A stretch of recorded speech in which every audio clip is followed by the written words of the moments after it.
Oh, no, we better get prim and proper now, innit? Start having fun back there. You know, yeah. put the blazer on. Bring him out, Benjamin.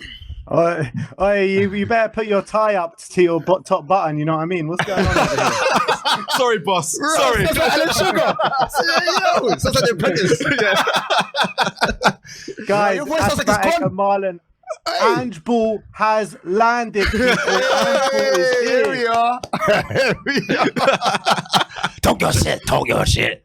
Talk to me, Ben, man. Bro, what an atmosphere in that stadium today. The fans couldn't have given Ange a better welcome with the tifo, with the drums, with the non-stop singing throughout. It was an unbelievable atmosphere, reminiscent of that Arsenal game a couple of years ago when we donked them 3-0. And you know what? Look, let's start with the real truths, because the first half, I thought we were struggling in that first half, and we could have gone in at half-time probably trailing 1-2. And I think we were probably lucky at half-time not to be trailing. So what I want to say, though, I got an apology to make. Vicario, I was not familiar with your game. Bro, what a performance from him today. Fully deserved. Fully deserved today. Couple good saves as well, and there's one that was offside that impressed me. He made a great save. Rashford was offside and he hit it and he got down to his left-hand post. Yep. I kind of like that one. But Vicario, I'm with it. But I think second half, we just blew them away, man. They just did not know how to handle us. Bissouma and Sarr in the middle bossed that game. Absolutely bossed it. And especially, I was blown away by Pape Matar today, man. I mean, every time Man United looked to have a small little breakaway, he was there putting in those sliding challenges. Yeah. He did such a good work for the team and gets a goal as well. I mean, it's like I was saying to Sim during the game today, like him and Skip, I mean, they're just worlds apart, in my opinion. I think Pape Matar is going to be an absolute star for us. What were you not saying that during the game? Hey, my broski, what do you think that's down to? Do you think that's down to the coach? Do you think it's down to like just playing him? Like, what do you think that's down to? That he had such an amazing performance and he's really picked it up with, like, he's hit the ground running almost. Yeah, I mean, look, you cast your mind back to last season when we played that Milan game and he put in an absolute masterclass. Him and Skip, to be fair, both put in masterclasses that game. And I think Skip was the one that took the mantle after that and was playing week in, week out. And I always felt like, why hasn't Sarr got given the opportunity after that game? Because he was absolutely unbelievable. And I think it's vindicated today. And I think it showed like maybe Sarr should have played the first game. I think he's got the shirt now and he's well and truly deserves it. And I think he's got such ability, man. He's got the ability to explode into like some crazy Premier League central midfielder. I really believe that. He's still young. He's still so young. So we still got to give him time. He's still going to have his off games. But that performance today, man, it absolutely blew me away. It really did. Ben, what did you make of Porro coming in for Real? Because obviously a lot of people said he was at fault for all that. First, it was second goal. But what did you make of Porro's going forward and defensively today? I thought Porro, I mean, I was the one saying, oh, God, we're going to struggle with Garnacho down his side and blah, blah, blah. And he was nervy early on. And, you know, there was a few mistakes creeping in there. But I thought Porro grew and grew in the game as the game wore on. He was contributing going forward defensively as well. I thought he was much better than anyone thought he would be. So, I mean, look, I got to give my big ups to Pedro Porro because a lot of people were kind of worried with him in the team. But I thought he stood up to the challenge, and I actually think he potentially offered us more in this game than Emerson offered us in the last game. So who'd you start next week? I'm going Pedro Porro. Pedro Porro. Nick, if you're listening, you heard him. Right. What do you think about this whole Maddison rumour? And like, are you worried at all that he left the stadium on crutches? Bro, before we get into that, James Maddison, man, what a football player he is. You just can't get the ball off him. I didn't realise, how good at dribbling he actually is. He's wicked at dribbling. Like, he's the done. He's crazy. He's crazy dribbler. Unbelievable.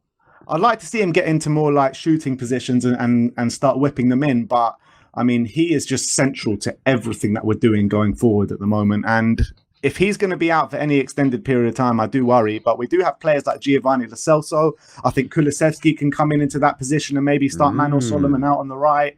I mean, there are options that we got, so it's not going to be detrimental in my opinion. But Ali Gold says apparently it's just a precaution, so it's not too much to worry about at this stage. And Ben, where are you sitting on the Richie debate? Give the boy time, bro. Give the boy time. Give the boy time. He's going to cook soon. No, but I think as well with Rishi, I think Rishi in the second half, he was a lot more involved than he was in the first half. He was putting himself about a bit more, involved a bit more. He hasn't really got I can't remember. Maybe you can correct me if I'm wrong, that I'm forgetting something, but I don't remember him having any sort of chances to score today. But no, I mean, look, no two ways about it. He was one of the poorest players on the pitch for us today, but I did see some good things in that second half that maybe we haven't seen so far this season. So maybe he can just keep growing in confidence, keep building. I wouldn't take him out the team as of yet, but it was a bit telling that he took off Rishi and moved Sonny into the middle at some point today. Boy, it's crazy. How do you feel about this Bournemouth game now? Because obviously we get up for the big games. The Man Uniteds, that's where we're going to perform. You know, those big games at home, everyone's on it. You know, Ange is going to have that kind of big man speech, you know what I'm trying to say, to get the players fired up, riled up. But then you go to like Bournemouth. How do we go about that game? How is it? Is it going to be the same energy, or what are your thoughts going into it? Ash, did you not get the memo? Did you not get it? We don't stop. We don't stop. I love it. Hey, that's got to be the new tea. Hey, the new tea you bring out. I'm buying it. We don't stop. Ash, man, don't worry. It's in production. It's hey, listen, I'm for it, cuzzy. I might cut the sleeves out though. But yeah, brother, I'm here. I'm here for it, bro. Nah, bro. It doesn't matter who we're playing. We have to take every game as it's like one of the biggest games. We got a lot of making up to the fan base to do this football club, and especially those players on the pitch today. And I think like you're already starting to see like a connection building between the players and the fans again. The players all came around to the south stand after the game and really clapped them and showed their appreciation. I haven't seen that for a while. After before the Brentford game, they did that little huddle before the game, outside the away ends, came over afterwards as well. So I'm really starting to see this connection building again, and Ange will not let them take their foot off the gas for any game, no matter whether it's Bournemouth, Plymouth, whoever it is. You know what I mean? Man U, Arsenal. You're going to see full throttle football, full throttle energy in every game. We might not win every game, which is fair enough, but as long as the passion, the desire, and the heart is there, that's all we can ask for at the moment. If we start seeing this type of passions going forward, has your expectations now changed after 2 games? Or are you still thinking, I'm being precautious because it's Spurs? Look, you always got to be a bit precautious because it's Spurs, but I think look, I said before the season that we were going to finish 5th. And I stand by that. So I don't think like my ambitions can go any higher than 5th. I think 5th is probably the max that we can achieve this season. Anything more than that, I think will be an unreal season. But look, if I offered you 5th right now, you're taking it, right? Yeah, facts. Yeah, kind of. Depends who we sign in the summer and give Ange the keys. I think that for me. What, Marlon? You going for the title? You're going for the title, Marlon? What do you want? Hey, this is interesting, you know. Yeah, let me look. Where I'm sitting with it is look. I want the club. Look, I'm fully behind Ange, and I've said it for a couple of weeks, right? And I want the club to trust him. I want the club to actually give him everything to go and do exactly what he wants. Now, he wanted Mickey van der Ven, right? And I've seen 2 games of Mickey van der Ven and gone, yes. This man, knows what he's talking about. Knows what he's doing and plays exactly how Ange wants to play, and I can see why he wanted him. So I'm just worried if we got into the Champions League, right, straight away, will the club act like they've done with the other managers and go, "Oh, hold on, you did it, or you got into the Champions League with the team already and won't improve on it." That's my only worry. But if they see a slight improvement, will they go, "Oh, actually, let's fully go and back you because we want Champions League football"? That's my only thing. We know full well, if Daniel Levy sees that it's a possibility to make top 4, then that's it. He thinks, all right, cool. We're in the top 4 now. We don't need to push anymore. We need to look like that we're not going to make the top 4. And then Daniel Levy will probably push it. Yeah. It's true. So that's probably my biggest worry. But I'd love to make Champions League, but do I want to wait a season? I don't know. Let's see how talk to me in December and I'll tell you something different. What did you think what? of, we got to talk about Bissouma, man. Yes. That guy. Yes. That guy. Yes. I don't know. Did Antonio Conte just like have him playing with like handcuffs around his legs and handcuffs around his arms or something? Because the guy has got the shackles taken off him. Nobody can play. He is unplayable when he's in these kind of moods. And this season, look, I'm going to put it out there. I think Bissouma has been the best player in the Premier League so far this season after the first 2 games.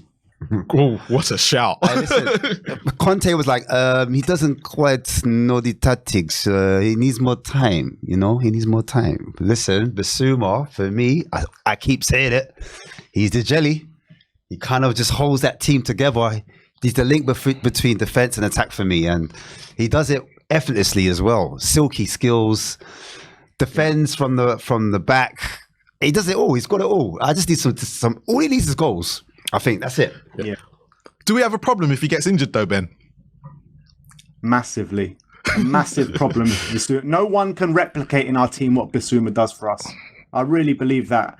I think it's a massive problem if he gets injured, but hopefully, I mean, look, he had his injury problems last year, so it is a concern, but hopefully if he does get injured, it kind of coincides with Bentancur being back to full fitness or something like that. But look, it's just so. I mean, I was just had a constant smile every time he had the ball on the pitch. Yeah, I mean, there was a moment on the edge of the area where I can't remember which player came to engage him, and he just went, "Whoop!" See ya. Little drag back. See ya. I mean, how many times did he do that today? And I was just like, nobody can get the ball off him. Yeah. Why didn't Conte use him more than what he did last season? It's mental. He doesn't like that many touches for his players, isn't it? That's what it is. He likes the low block. You got to sit in this particular area. I don't know, man. I don't know. It's different styles, different strokes for different folks. That's all I can say. Yeah. Bissouma, man. Crazy. And that's the best way to explain it. That's what I was like the whole game. I was just in awe watching this guy. It was unbelievable. Was there anything that concerned you, just to kind of to keep us level? Anything that made you think, I'm not sure about that? Any worries? 100%. 100%. The first half concerned me massively because Man United, I mean, we could hardly get out of our half for the majority of that half, to be honest. I thought we were poor, to be honest. I mean, we did have a few breakaways and caused them a bit of problems. We hit the bar, we hit the post with Porro and Papissar, but all in all, I thought it was a really worrying first half. And like I said at the start of the call, on another day, we could have been 2-0 down and, we probably don't go on and even get a point out of that game. So we got to shape up in the first half because I thought the first half against Brentford as well wasn't that great, where we improved massively in both of these games in the second half, which is a bit like Conte, how we used to improve massively in the second half. What is that? Why is that? Why? Does anyone know why? It's a mystery, man. It's a mystery. But look, the second half today and the second half at Brentford has given me, especially today, has given me a lot of confidence. But we need to start games better. And I don't know. Ange said they were nervous today at the start of the game, which, that's what I said. I can see that, but I mean, there's no good excuse to be nervous. We just need to keep growing. I think there's a lot of teething problems still in Ange Ball, but I think Ange will sort it out 100%. I've got full faith in this man. I mean, this guy he just says the right things. He does the right things, plays the right football, and we're growing. We're growing, and there's something special happening at this football club. I promise you. Mm-hmm. That's it, man. Well, great call, Ben. Thanks, boss. Thanks, guys. Great show as always. Big up to yourself. Thank you, as always. Bro.